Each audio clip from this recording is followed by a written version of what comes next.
آدھی صدی سے زیادہ بیت گئے، مسلمان حکومتیں، مسلمان طاقتیں، مسلمان ملک، مسلمان فوجیں اور مسلمانوں کے ایٹمی ہتھیار اور مسلمانوں کے پاس تیل کے ذخائر کس کام کے ہیں؟ کل قیامت کے دن رب جلیل نے، نبی محترم امام الانبیاء نے امت کے گریبان کو پکڑا اور پوچھا کہ تمہاری زندگیوں میں مسجد اقصی میں بمباری ہوتی رہی، ظلم ہوتا رہا، بچوں کو، بوڑھوں کو، جوانوں کو ڈیزیکیٹر بمبوں کے ساتھ جلایا گیا، اور تمہارے ماتھے پر، تمہاری گردن پر جوں تک نہ رینگی۔ تم کس اسلام کے ماننے والے تھے؟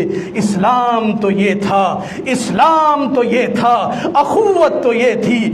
اخوت اس کو کہتے ہیں چبھے کانٹا جو کابل میں، اخوت اس کو کہتے